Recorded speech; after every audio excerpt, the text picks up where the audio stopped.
Marcus Aurelius once said that while you have power over your mind, you do not have power over external events. Recognize this truth, and you will discover strength. Have you ever felt the frustration of a mind cluttered with noise, the agony of indecision, or the paralysis that comes from overthinking? We've all experienced replaying conversations, predicting outcomes, and trying to solve an endless series of what-ifs in our minds. Today, we'll confront this challenge head-on with 10 practical Stoic strategies to conquer overthinking. If you're searching for ways to break this cycle and reclaim your mental clarity, make sure to subscribe and hit the notification bell. Let's dive in. First, visualize your overthinking as an external force. Overthinking can sneak up on you like fog rolling in on a clear day, starting as a single worrying or idea, but quickly expanding until it overwhelms you. In today's fast-paced world, where information bombards us like hail in a storm, our minds become crowded with thoughts of what if, what next, or what could have been. Marcus Aurelius, the Stoic philosopher king, once said, "The happiness of your life depends upon the quality of your thoughts." This brings us to our first technique, viewing overthinking as an external force.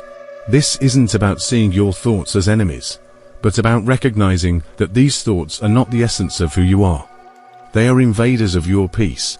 Imagine those intrusive thoughts as clouds passing over a mountain. You are that mountain, majestic and immovable, standing firm as the clouds drift by. So, how does one fend off these invaders? Stoicism teaches us to observe without engagement. Visualize placing these thoughts in a bubble and watching them float away. This mental exercise not only lightens their weight, but also reinforces the understanding that thoughts are transient.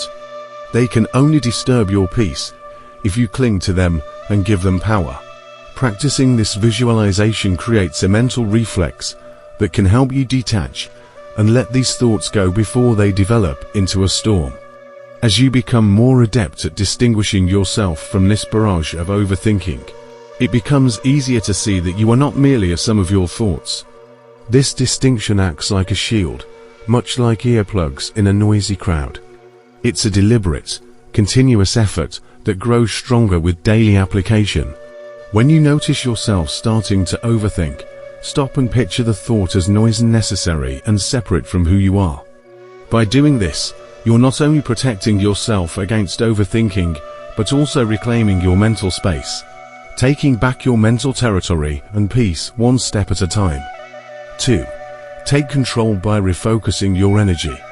Have you ever found yourself spiraling down a rabbit hole of what-ifs and doomsday scenarios, replaying the same worries over and over until you're mentally exhausted? It's like having numerous browser tabs open in your mind, each with a video playing on full blast, and you can't seem to hit pause. This mental multitasking is a hallmark of modern life, where the pressure to stay on top of everything can lead to a relentless cycle of overthinking. But just like a cluttered desk, a cluttered mind needs tidying up. Redirecting your mental energy isn't just about finding peace. It's about taking back control and quieting the endless noise of what could be, so you can appreciate what is. Seneca, another Stoic sage, wove wisdom into words when he said, "True happiness is to enjoy the present without anxious dependence upon the future." This sage advice serves as the cornerstone for taking control by refocusing your energy. To stop overthinking, start by grounding yourself in the now. Focus on a task, even something small, and channel your energy into completing it. This shift in focus pulls you out of the whirlpool of future what-ifs and anchors you in the present moment. The practical application is simple yet profound. Engage in an activity that requires your full attention. It could be as simple as organizing your workspace, going for a brisk walk, or losing yourself in a book. These acts require the now, not the tomorrow or the yesterday. By commanding your thoughts to align with your actions, you're not just distracting yourself, you're taking command of where your energy flows. Remember, Stoicism isn't about suppressing thoughts, it's about managing them. By choosing where to invest your mental energy, You're practicing a form of mental discipline. The goal is not to avoid overthinking entirely. That's an unrealistic expectation. The goal is to recognize when your thoughts do not serve you, and to have the tools to redirect them. It's like training a muscle. The more you exercise this power of refocusing, the stronger and more resilient your mind becomes. You'll find that the once overwhelming tide of overthinking can be tamed, wave by wave, with deliberate act. 3. Embrace impermanence and practice letting go. Let's face it, our minds often get stuck in a loop, rehashing past events or fretting over the future. This is the playground of overthinking, where thoughts become sticky, lingering longer than welcome. It's a challenge that doesn't discriminate. It affects students worried about exams, professionals stressed about presentations, or anyone trying to fall asleep while their mind races at 100 miles an hour. Amidst this mental marathon, we can find solace in the words of Epictetus, who tells us, "He who fears death will never do anything worthy of a man who is alive." While this quote might seem a bit heavy, it speaks to the concept of impermanence, which is central to Stoicism. Everything changes, including the thoughts that seem so persistent in our heads. When we overthink, we often cling to our thoughts as if they are permanent fixtures in our lives. Embracing impermanence means understanding that thoughts come and go. They are not eternal. This insight can be a beacon of hope when you feel ensnared by overthinking. Practically, embracing impermanence means cultivating a habit of letting go. It's a kind of mental decluttering where you consciously release the thoughts that don't serve you. You could do this by envisioning a river, where each thought is a leaf on the water surface, drifting away, or perhaps seeing them as clouds, ever-changing, reshaping, and eventually moving on. This visualization only provides immediate relief, but also instills a deeper understanding that the nature of thought is to change. Making this practice a part of your daily routine can transform your relationship with your thoughts. It's not about forcing them out, but rather allowing them to leave. Letting go isn't giving up, it's an act of courage. It means you're choosing not to let redundant thoughts rent space in your head for free. As you get better at this, you'll notice a newfound mental space of quietness that was always there, just hidden beneath the noise of overthinking. Embracing impermanence isn't just a technique. It's a shift towards a more peaceful and present way of living. 4. Create a worrying period. It's a common human experience to have worries nagging at the back of our mind, persistent like the hum of a refrigerator, always there, sometimes barely noticeable, but unmistakably present. These worries can hijack our thoughts at any hour, often when we're trying to concentrate on work, enjoy time with friends, or even when we're trying to sleep. It's like our mind is a stage, and these concerns are the uninvited actors who won't leave. But consider this wisdom from the Stoic teacher Epictetus: if you want to improve, be content to be thought foolish and stupid. This quote may seem off track, but it's a bold reminder to prioritize our peace of mind over succumbing to worrying in fear of seeming complacent or naive. Creating a worrying period is a strategic way to give these concerns their moment on the stage, but only during the encore, not the main act. Set aside a specific time each day, maybe 20 minutes in the afternoon, when you're allowed to give these worries your full attention. During this time, you can list your worries, ponder over them, and allow yourself to feel the anxiety. The key is to confine your worrying to this period and not let it spill over into the rest of your day. By doing this, you're not ignoring your worries, but containing them, making sure they don't dominate your mental space. This method not only helps in managing overthinking, but also gives you control over when and how much you engage with your concerns. During this designated time, you dive into your worries, scrutinizing them, understanding their roots, and maybe even jotting them down. What are you really worried about? How likely are these scenarios? What can you do about them? This focus session often reveals that many of our worries are like shadows, seemingly large, but without much substance when faced head-on. This process also teaches your mind that there's a time and place for worrying. And it's not all day, every day. When the worrying period ends, you move on. You've given your worries their allotted time, and now you put them aside. By compartmentalizing in this manner, you can regain control over your day. The goal isn't to stop worrying completely, that's impossible, but by containing your worries, you reduce their impact on your life.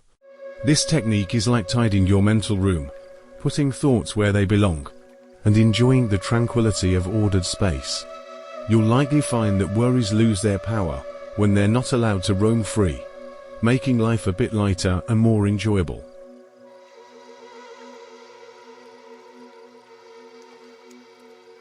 Five, break down overwhelming thoughts into actionable steps.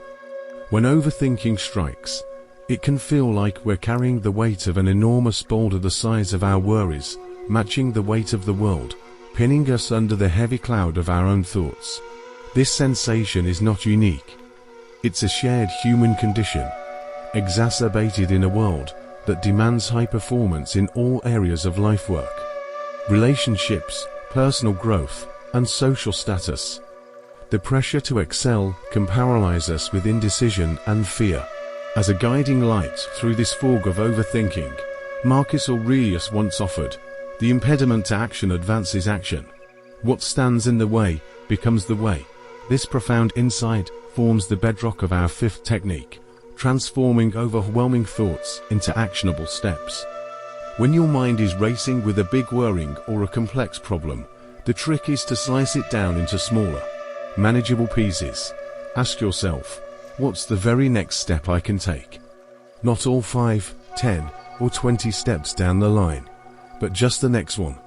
Acting on just one small step may seem trivial, but it's a powerful antidote to overthinking.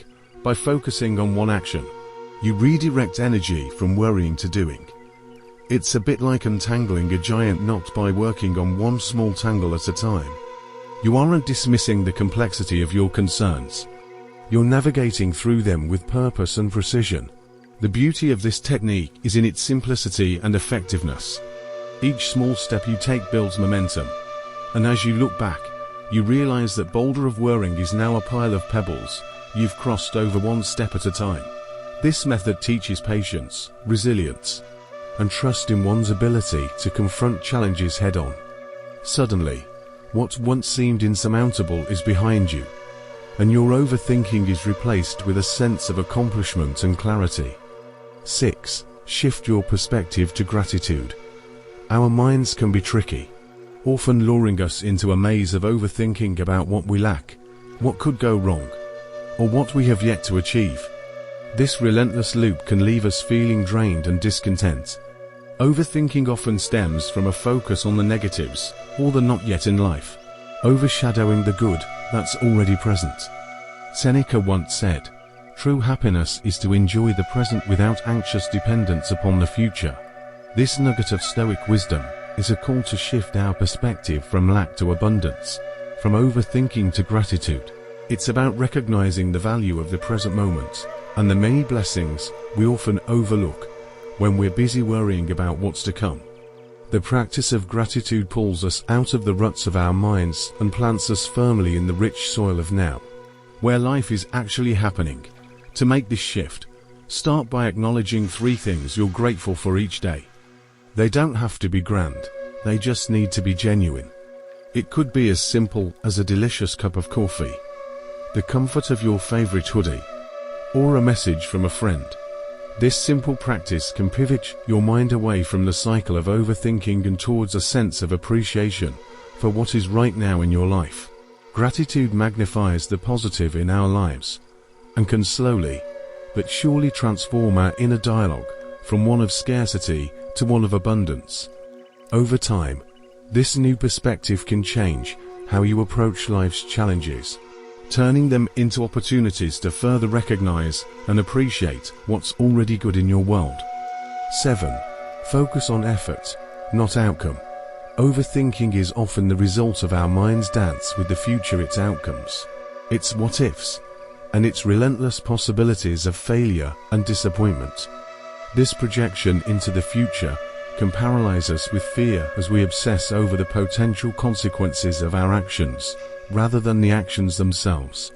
We live in an outcome-driven society, where the end often justifies the means, making us believe that if the outcome is uncertain, the journey is not worth embarking on. Yet a Stoic quote by Epictetus provides us with a clear perspective. Directive. Don't explain your philosophy, embody it. Stoicism teaches us to focus on our efforts and intentions rather than the outcomes we can't control. This doesn't mean we should not set goals or aspire to achieve great things. But it does mean that the true value lies in the quality of our efforts, the integrity of our actions, and the virtue with which we navigate our path. To apply this technique, whenever you find yourself overthinking about the potential results of your efforts, consciously redirect your thoughts to the effort itself. Ask yourself, are you doing your best? Are you acting with good intent? Are you staying true to your values? This approach is about being fully present in the process, putting in the work, and knowing that is where your responsibility ends. This focus on effort can liberate us from the chains of overthinking.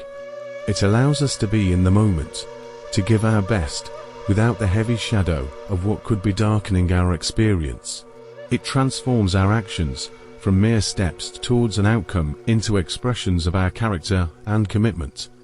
With this shift in focus, you find that your path is not just a means to an end, but an embodiment of living with purpose, where each step is an accomplishment in itself. The final 3 strategies open the door to fresh perspectives, empowering you to tap into untapped strengths, foster practical resilience, and handle life's complexities with a sense of balance. 8. Practice voluntary discomfort. Our minds often lead us into a whirlpool of overthinking when faced with potential discomfort or change. We play scenarios over and over, trying to predict every outcome and preparing for every possible discomfort. This mental rehearsal can be exhausting. The comfort zone becomes a mental prison where growth is stunted, and overthinking becomes the warden, Marcus Aurelius once remarked. The art of living is more like wrestling than dancing. This reflects the Stoic practice of engaging with challenges head-on, rather than avoiding them. By practicing voluntary discomfort, we can train our minds and bodies to handle adversity better, minds to handle uncertainty and reduce overthinking. It's about small, chosen actions that take us out of our comfort zones, teaching us resilience and adaptability. To integrate this into modern life, start with something small, like taking a cold shower, sleeping without a pillow, or walking instead of driving. Do something that disrupts your normal routine, and sit with whatever feelings arise without judgment. This isn't about punishment. It's about showing yourself that discomfort isn't as scary as your overthinking mind makes it out to be. Voluntary discomfort has the paradoxical effect of increasing comfort with various aspects of life. By routinely stepping into what's uncomfortable, the unfamiliar becomes familiar, and the mind learns to quiet itself. It becomes less reactive to change and more focused on what can be controlled, your responses. This powerful shift in perspective not only lessens overthinking, but also builds a core of inner strength that is unshaken by the ebbs and flows of life's circumstances. 9. Reflect on the transients of life. When we're caught in the storm of overthinking, it's often because we've zoomed in too closely on the minute details of our lives, losing sight of the bigger picture. Our thoughts become a tangle of what if this happens, or what if that doesn't work out, causing us to lose perspective. This microscopic view can make even the smallest issues appear insurmountable, consuming our mental space and energy. Seneca once wrote, "We are not given a short life, but we make it short, and we are not ill-supplied, but wasteful of it." This poignant reminder encourages us to reflect on the fleeting nature of our existence. Each moment spent overthinking is a moment not fully lived, a slice of life not savored. Stoicism prompts us to ask ourselves whether our worries will hold any weight in the grand timeline of our life. To counteract overthinking, We should regularly take a step back and consider our life in its entirety. Recognize that many of the things that consume our thoughts are transient and, in the long run, insignificant. When you feel overwhelmed by your thoughts, pause and remind yourself that life is fleeting. Ask if this moment of overthinking is truly worthy of the limited time you have. By contemplating the transience of life, we naturally prioritize our experiences and concerns. This isn't a call to become morose or indifferent, but rather to cherish the present and to focus on what truly matters. It's a powerful antidote to overthinking because it aligns our attention with the present, enriches our appreciation for the now, and diminishes the weight of future-focused anxieties. Let the ephemeral nature of life not be a source of anxiety, but a canvas on which you paint with the vivid colors of presence and engaged living. 10. Seek wisdom from outside yourself. Our own minds can sometimes feel like a maze, where each turn leads to more confusion and overthinking. A cycle that starts and ends within the confines of our own thoughts, often without a clear exit. Seneca, a man celebrated for his wisdom, said, "Consult your friend on everything, especially on those matters concerning yourself. His counsel may then be useful, where your own self-love might impair your judgment." These simple words encapsulate a profound truth that can help navigate the stormy seas of overthinking. Stoicism teaches us that seeking insight from outside ourselves can break the cycle of rumination. It could be the fresh perspective of a friend, the impartial advice of a mentor, or the timeless wisdom found in literature. To apply this in a modern context, look for people whose opinions you trust and respect. It could be someone from your circle or a professional with the experience to guide you. Sharing your thoughts with them can help in two ways. It provides clarity as you articulate what's in your mind, and it opens the door for objective feedback that you may have missed while overthinking. This technique does more than offer practical solutions. It reminds us that human connection is invaluable. When we share our burdens, they often become lighter. This is not a weakness, but a recognition of the collective strength we have as social beings. Let the wisdom of others be the light that guides you out of the shadows of overthinking. With each conversation, you'll find the puzzle becoming easier to solve, not because the problems are any less complex, but because you are no longer trying to solve them in isolation. Which of these methods resonated with you? Let us know your reflections in the comments. Today's insights are but stepping stones in our shared path of intellectual growth. If you value the pursuit of wisdom, please subscribe and give the video a thumbs up. Together, let us persist on this path.